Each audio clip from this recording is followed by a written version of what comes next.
सी first quarter की energy मतलब जनवरी February मार्च आपके लिए कैसे रहने वाली है, और आप सन मून राइजिंग जैसे भी स्कॉर्पियो से वृश्चिक राशि से कनेक्ट करते हैं उसके लिए देख सकते हैं। So let's see January February March first quarter की एनर्जी कैसे रहने वाली है स्कॉर्पियंस के लिए, वृश्चिक राशि के लिए। Guides angels, January February March first quarter for scorpions, energy of first quarter for scorpions, energy of January, February and March for Scorpions. Okay, so we have the cards.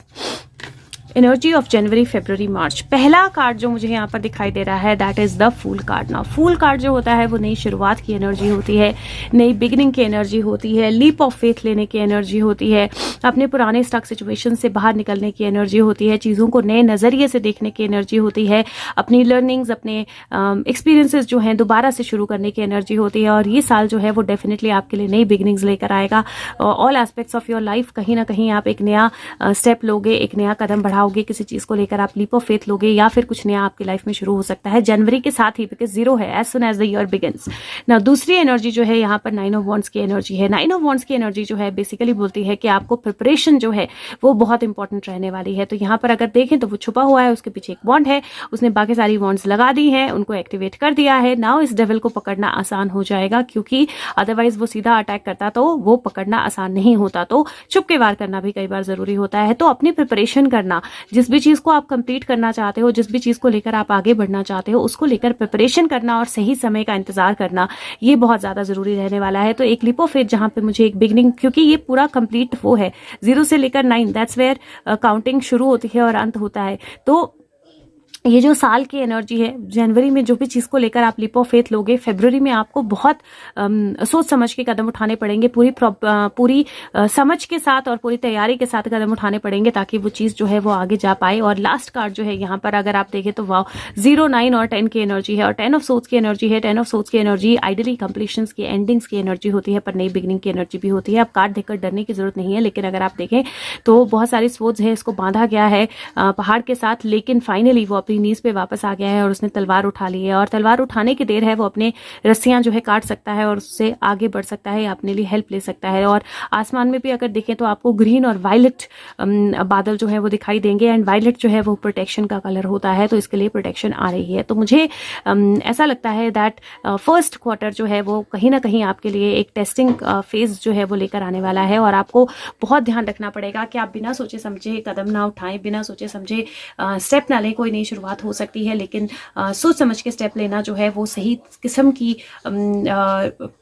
Ending जो है ला सकता है, और एंडिंग से नई शुरुआत भी हो सकती है। तो सबसे पहले अगर मैं आपके फाइनेंसेस या मनी के बारे में बात करूं तो मुझे यहाँ पर एक वार्निंग जो बहुत क्लियर दिखाई दे रही है दैट बिना सोचे समझे बहुत बड़ा अमाउंट कहीं ना लगाएं, और दूसरा कि किसी पे आंख बंद करके विश्वास करके पैसा जो है वो ना लगाएं।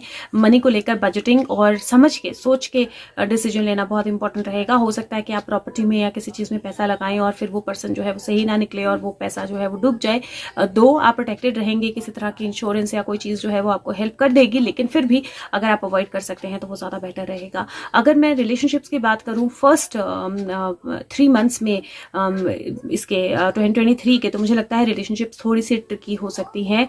बिना सोचे समझे बोलना या बिना इवेल्युएट किए अपने शब्द बाहर निकालना जो है वो थोड़ा सा प्रॉब्लमेटिक हो सकता है। You are being watched over, आपको आप पे नजर रखी जा रही है, आपको देखा जा रहा है, आपकी चीजों को इवेल्युएट, आपके एक्शंस को इवेल्युएट किया जा रहा है, और जितना आप दूसरों को इवेल्युएट करने की कोशिश कर रहे हो उतनी ही आपकी भी इवेल्युएशन हो रही है रिलेशनशिप में। अगर आप कुछ बोलना चाहते हैं, कुछ करना चाहते हैं, कोई स्टेप लेना चाहते हैं, सोच समझ के दूसरे की कंडीशन, हालात, सिचुएशन समझ कर फिर बोलें, तोल मोल के बोल मैं बोलूंगी। और रिलेशनशिप्स में बहुत इंपॉर्टेंट रहने वाला है। और उसके साथ में मुझे कहीं कोई रिलेशनशिप जो है जो हर्टफुल थी या प्रॉब्लमेटिक थी या जिसमें आप बहुत स्ट्रक फील कर रहे थे, उसका अंत जो है वो होता हुआ दिखाई दे रहा है। और मुझे ऐसा लगता है कि कोई ना कोई जर्नी, कोई ना कोई आपकी सिचुएशन जो है वो कंप्लीशन की तरफ जाने वाली है, और वहां से एक नई बिगनिंग आएगी। लेकिन ये कंप्लीशन थोड़ी सी डिफिकल्ट या थोड़ी सी हर्टफुल जो है वो हो सकती है। दो आप प्रोटेक्टेड रहेंगे और हार्म उतना नहीं होगा जितना एक्चुअल में हो सकता था अगर डिवाइन आपको प्रोटेक्ट नहीं कर रहा होता। दूसरा अगर मैं आपके हेल्थ की बात करूं तो हेल्थ को लेकर मुझे लगता है कि थोड़ी सी मुझे गिरने की एनर्जी दिखाई दे रही है, तो प्लीज चलते वक्त थोड़ा सा केयरफुल रहिए। दूसरा, मुझे लगता है कि आप कोई सर्जरी जो है उसकी पॉसिबिलिटी भी मुझे बनती हुई दिखाई दे रही है कहीं पे, तो अगर कोई सर्जरी होगी सेकेंड ओपिनियन जरूर ले लीजिएगा, और अगर होती है तो आप हील जल्दी कर जाएंगे, तो इसमें आपको डरने की जरूरत नहीं है। और हेल्थ को लेकर थोड़ा सा केयरफुल रहिएगा, मतलब अपनी डाइट को लेकर कोई आपको कुछ खाने के लिए दे रहा है तो वो खाना है नहीं खाना है, आपके लिए कैसा रहने वाला है, आप ट्रस्ट करते हैं उस इंसान पे या नहीं करते हैं, ये चीज़ों का सोच जो है वो दिमाग में ज़रूर रखनी है, बहुत ज़रूरी रहेगा।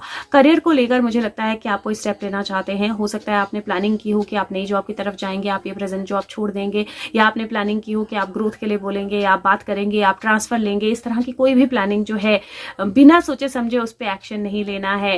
अपने सीनियर्स का माइंडसेट, अपने इंस्टीट्यूशन का माइंडसेट, थॉट्स, वो सब समझने की बहुत ज़्यादा ज़रूरत रहेगी, स्पेशली फरवरी और मार्च में। और मुझे ऐसा लगता है कि अगर आप किसी तरह की ग्रोथ या किसी तरह के चेंज का वेट कर रहे हैं तो वो चेंज हो तो सकता है, but it might not be, the process might not be very pleasant. तो जो प्रोसेस है उस चेंज का वो शायद बहुत प्लेजेंट ना हो, या बहुत मतलब एक तरह से बहुत हार्टनिंग ना हो, थोड़ा सा डिफिकल्टी भरा हो। तो मुझे ऐसा लगता है कि कहीं अपना स्टैंड लेना, but at the same time दूसरे की हालात समझना, दूसरे का माइंडसेट समझना और फिर अपनी बात बोलना जो है बहुत इंपॉर्टेंट रहेगा। क्योंकि करियर में भी अगर आप बिना सोचे समझे कोई स्टेप लेंगे तो आप उसमें थोड़ा सा स्टक फील कर सकते हैं, या ऐसा हो सकता है कि कोई ऐसी ट्रांसफर, कोई ऐसी सिचुएशन हो जहां पर आपको कोई ऐसा डिपार्टमेंट दे दिया जाए, कुछ ऐसा हो जाए जहां पे आप बहुत कंफर्टेबल फील ना करें। लेकिन कार्ड्स बोल रहे हैं कि अगर आप अपने ग्राउंड को स्टैंड करते हैं, अपना काम करते रहते हैं, अपनी कम्युनिकेशन क्लियर रखते हैं, तो फिर प्रोटेक्शन होगी और चीज़ें जो है वो पॉजिटिविटी की तरफ जाएंगी। तो फर्स्ट क्वार्टर थोड़ा सा टेस्टिंग मुझे आपके लिए लग रहा है, और ये टेस्ट जो है अगर आप फेथ रखते हैं, अगर आप सोच समझ के एक्शन लेते हैं, सोच समझ के तोल मोल के बोलते हैं और अपने ऊपर विश्वास रख के आगे बढ़ते रहते हैं, और no matter how hurt you feel, whether emotions में या लाइफ में generally how hurt you feel, अगर आप अपनी गिव अप नहीं करते हैं तो फिर ये महीना, आप ये जो 3 मंथ्स हैं ये आपके लिए पॉजिटिवली काम करेंगे। अब देखते हैं कि मैसेज क्या है आपके लिए, इस महीने का गाइडेंस क्या है आपके लिए, फर्स्ट ट्राइमेस्टर या पहले 3 मंथ्स की फर्स्ट क्वार्टर जो है उसकी क्या गाइडेंस है आपके लिए। So guidance for Scorpio for first लो गाइडेंस भी आ गई फटाफट। तो आपकी गाइडेंस जो है फर्स्ट क्वार्टर के लिए वो है कार्डिनल का कार्ड आया है, और वो बोलता है आपके स्पिरिचुअल परस्यूट्स की जो पोलैरिटीज हैं या फिजिकल प्लेजर जो है वो बैलेंस से बाहर है। तो जो भी जरूरी है चीजों को वापस इक्विलिब्रियम में लाने के लिए या बैलेंस में लाने के लिए वो करना बहुत ज्यादा जरूरी है। कुछ आउट ऑफ सिंक जा रहा है आपकी लाइफ में, ये टाइम पीरियड ऐसा हो सकता है जहां पे कुछ आउट ऑफ सिंक जाएगा या कुछ आउट ऑफ बैलेंस जाएगा। हो सकता है कि आप फिजिकल प्लेजर्स पे इतने ज्यादा गुम हो जाओ कि आप बाकी का लाइफ जो पार्ट है उसको ना समझ पाओ, या हो सकता है आपका स्पिरिचुअल परस्यूट जो आप कर रहे हो वो गलत डायरेक्शन में जा रहा है और आप उसको समझ नहीं पा रहे हो, या कुछ ऐसा जो आपको चेंज करना है अपनी लाइफ को बैलेंस में लाने के लिए, इक्विलिब्रियम में वापस लाने के लिए।